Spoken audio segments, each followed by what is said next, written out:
நவராத்திரி காலத்தில் அபிராமி அந்தாதி, துர்கா சப்தஸ்லோகி, துர்காஷ்டகம், துர்கை 108 போற்றி போன்ற துர்கை ஸ்லோகங்கள் சொல்லி வழிபடுவது மிகவும் சிறப்பு உடையதாகும். அதேபோல் அம்பிகைக்கு உரிய சில குறிப்பிட்ட மிகவும் சக்தி வாய்ந்த ஸ்லோகங்களை சொல்லி துதிப்பதால் சொல்ல முடியாத அளவிற்கு ஏராளமான பல பலன்கள் கிடைக்கும். அப்படி அம்பிகையிடம் நாம் வேண்டிய விஷயங்கள் உடனடியாக நடைபெற வைக்கும் மிகவும் விரைவாக பலன் தரக்கூடிய தேவி மகாத்மியத்தில் இடம்பெற்றுள்ள சக்தி வாய்ந்த ஸ்லோகத்தை தான் இப்போ நம்ம தெரிஞ்சுக்க போகிறோம். நவராத்திரியில் அம்பிகையை, குறிப்பாக துர்கையை போற்றி வழிபட எத்தனையோ மந்திரங்கள் உள்ளன. ஆனால் அம்பிகைக்கு உரிய மிகவும் சக்தி வாய்ந்த மந்திரங்களில் தலைமை ஆனதாக கருதப்படுவது தேவி மகாத்மியம் எனும் நூல். இதை துர்கா சப்தசதி என்றும் சொல்வதுண்டு. தேவியின் மகிமைகளை எடுத்துக்கூறும் இந்த நூல் 13 அத்தியாயங்களையும் 700 ஸ்லோகங்களையும் கொண்டது. தேவி மகாத்மியம் நூல் வட மாநிலங்களில் மிகவும் புகழ்பெற்றது. இதில் உள்ள ஸ்லோகங்கள் துர்கை ஆலயங்களில் பாடப்படும். தேவர்கள் அனைத்தையும் இழந்து தங்களை காக்கும்படி தேவியிடம் சரணடைந்து தேவி மகாத்மியத்தை பாடியதாக சொல்லப்படுகிறது. இதை எவர் ஒருவர் ஆபத்து காலத்தில் பாடினாலும் அவர்களின் துன்பங்கள் அனைத்தையும் அந்த நிமிடமே அம்பிகை போக்கிவிடுவாள் என தேவி மகாத்மியம் நூல் சொல்கிறது. இந்த நூலில் அம்பிகை என்னென்ன ரூபங்களில் காட்சி தருகிறாள் என அவளை போற்றி துதிக்கும் இந்த துதியை பாடினால் 16 வகையான செல்வங்களையும் அம்பிகை குறைவின்றி அள்ளி கொடுப்பாள். எவ்வளவு பெரிய கஷ்ட காலத்திலும் இதை படித்தால் கேட்டால் அவர்களை சூழ்ந்த துன்பங்களும் ஆபத்துக்களும் உடனே விலகும் என்று நூல் பயன் கூறுகிறது. இந்த பாடலை செவ்வாய், வெள்ளிக்கிழமைகள், ஆடி மாதம், நவராத்திரி சமயத்தில் துர்கை வழிபாட்டின் சொல்லுவது மிக அதிக பலன்களை தரக்கூடியதாக அமைந்துள்ளது. இந்த வரிகளின் பொருள் உணர்ந்து அம்பிகையை மனதில் நினைத்து தொடர்ந்து இந்த மந்திரத்தை சொல்லி வந்தால் வாழ்க்கையே மாறும். குறைவு இல்லாத நிறைவான மகிழ்ச்சியான வாழ்க்கை அமையும். யா தேவி சர்வபூதேஷு விஷ்ணுமாயேதி சம்ஸ்திதா நமஸ்தஸ்யை நமஸ்தஸ்யை நமஸ்தஸ்யை நமோ நமः. யா தேவி சர்வபூதேஷு சேதனேத்யபிதீயதே நமஸ்தஸ்யை நமஸ்தஸ்யை நமஸ்தஸ்யை நமோ நமः. யா தேவி சர்வபூதேஷு புத்திரூபேண சம்ஸ்திதா நமஸ்தஸ்யை நமஸ்தஸ்யை நமஸ்தஸ்யை நமோ நமः.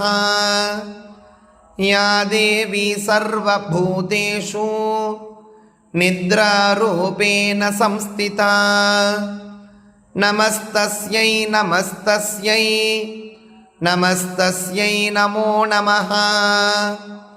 யா தேவி சர்வபூதேஷு க்ஷுதாரூபேண சம்ஸ்திதா நமஸ்தஸ்யை நமஸ்தஸ்யை நமஸ்தஸ்யை நமோ நமः.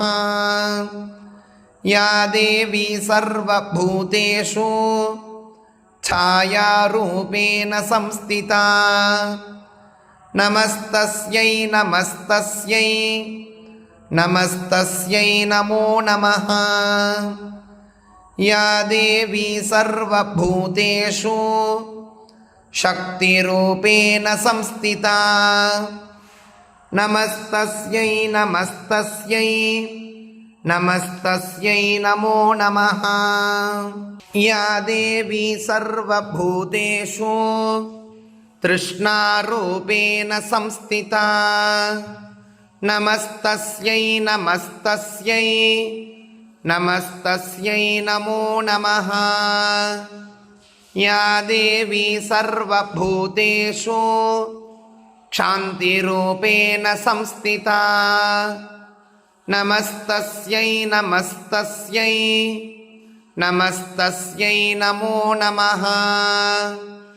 யா தேவி சர்வபூதேஷு ஜாதிரூபேண சம்ஸ்திதா நமஸ்தஸ்யை நமஸ்தஸ்யை நமஸ்தஸ்யை நமோ நமः.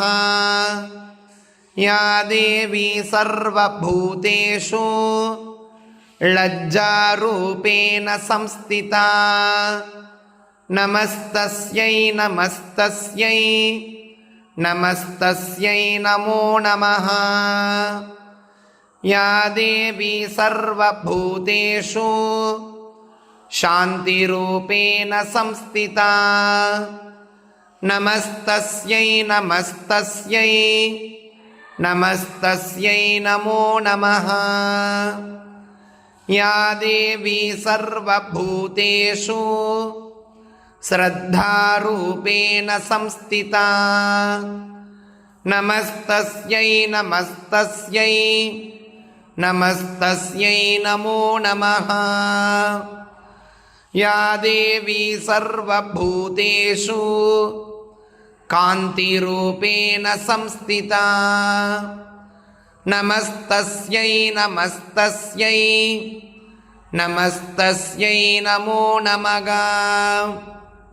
या देवी सर्वभूतेषु लक्ष्मीरूपेण संस्थिता नमस्तस्यै नमस्तस्यै नमस्तस्यै नमो नमः। या देवी सर्वभूतेषु वृत्तिरूपेण संस्थिता नमस्तस्यै नमस्तस्यै नमस्तस्यै नमो नमः। या देवी सर्वभूतेषु स्मृतिरूपेण संस्थिता नमस्तस्यै नमस्तस्यै नमस्तस्यै नमो नमः।